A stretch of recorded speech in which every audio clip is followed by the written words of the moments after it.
l'époque du roi Hérode, dans une humble ville appelée Nazareth, Dieu prépara une histoire qui allait changer le monde.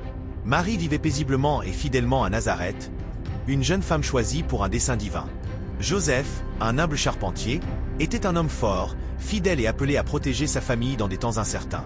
Soudain, l'ange du Seigneur se tint devant elle, et la gloire de Dieu remplit sa modeste demeure. Marie trembla de crainte, son cœur s'emballait à mesure que le ciel s'approchait. L'ange dit : « Tu enfanteras un fils, Jésus, le Fils du Très-Haut. Son royaume n'aura jamais de fin. » Tandis que Gabriel parlait, Marie eut une vision céleste. L'enfant qu'elle allait porter rayonnait de gloire, le Sauveur promis. Mais Marie fut troublée par le message de l'ange et demanda : « Comment cela se fera-t-il, puisque je n'ai point connu d'homme ?» L'ange répondit : « Le Saint-Esprit viendra sur toi, et la puissance du Très-Haut te couvrira de son ombre. » Alors Marie baissa la tête et dit avec humilité : « Voici la servante du Seigneur, qu'il me soit fait selon ta parole. » Et à cet instant, le ciel se réjouit, car la foi de Marie venait d'ouvrir la voie au Sauveur du monde. La lumière du ciel reposa sur elle, et son cœur demeura confiant dans le plan de Dieu. Marie garda ces paroles dans son cœur, méditant sur la merveille de ce qui lui avait été révélé.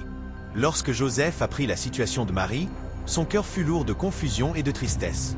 Mais dans un rêve, le messager de Dieu lui apparut et dit : « N'aie pas peur de prendre Marie pour épouse, car l'enfant qu'elle porte vient du Saint-Esprit. » Alors la paix remplit l'esprit de Joseph. À cette époque, César Auguste publia un décret ordonnant à tous de retourner dans leur ville d'origine pour se faire recenser.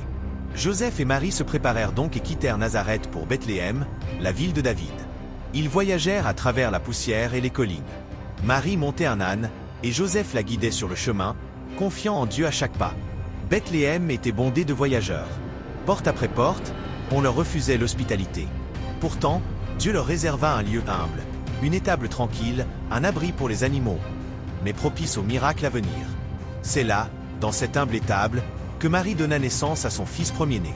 Elle l'enveloppa de l'ange et le déposa dans une crèche. Joseph resta près d'elle, attentif et émerveillé. Marie tenait l'enfant dans ses bras et murmura son nom. Jésus, Emmanuel, Dieu avec nous. À proximité, des bergers veillaient sur leurs troupeaux pendant la nuit, menant une vie simple et fidèle dans les champs. Soudain, un ange du Seigneur apparut, et la gloire de Dieu resplendit autour d'eux. La crainte et l'émerveillement saisirent leur cœur, tandis que le ciel éclairait la colline.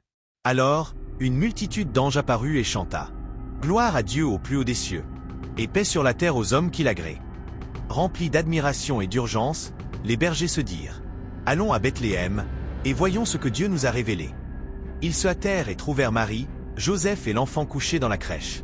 Ils s'agenouillèrent et l'adorèrent, partageant la bonne nouvelle que les anges leur avaient annoncée. Marie écoutait et gardait ses paroles, méditant dans son cœur sur la grandeur du mystère. Pendant ce temps, loin à l'est, des sages observaient les cieux. Ils aperçurent une étoile différente de toutes les autres et se rappelèrent les anciennes promesses des Écritures. Cette étoile brillante confirmait ce que les prophètes avaient dit. Un roi naîtra de la lignée de David, à Bethléem. Guidés par l'étoile, ils traversèrent déserts et montagnes, portant des présents et des cœurs prêts à adorer. Arrivés à Jérusalem, ils demandèrent : « Où est l'enfant qui vient de naître, roi des Juifs ?» Le roi Hérode fut profondément troublé à cette nouvelle. Il feignit la curiosité, mais dans son cœur, il complotait déjà pour préserver son trône. L'étoile s'éleva de nouveau et les guida jusqu'à ce qu'elle s'arrête au-dessus de l'endroit où se trouvait l'enfant. Remplis de révérence, les sages s'inclinèrent devant lui et lui offrirent des présents d'or, d'encens et de myrrhe, des dons dignes d'un roi et des symboles de sa mission rédemptrice. Avertis en songe de ne pas retourner vers Hérode, ils repartirent par un autre chemin. Obéissant à l'avertissement de Dieu, ils s'en allèrent en paix, tandis que le cœur d'Hérode demeurait endurci. Mais Dieu veillait sur son saint enfant d'une manière que seul le ciel pouvait accomplir. Certains cœurs se réjouissaient, d'autres tremblaient de peur. La naissance du Sauveur avait ébranlé le pouvoir des hommes et suscité la louange des anges. Dans cette étape inattendue, la promesse de Dieu s'était faite chère. Des débuts humbles pour celui qui apporterait la lumière aux nations. L'enfant né à Bethléem deviendrait le Sauveur du monde, un don d'espoir, de paix et de miséricorde pour tous ceux qui croiraient en lui.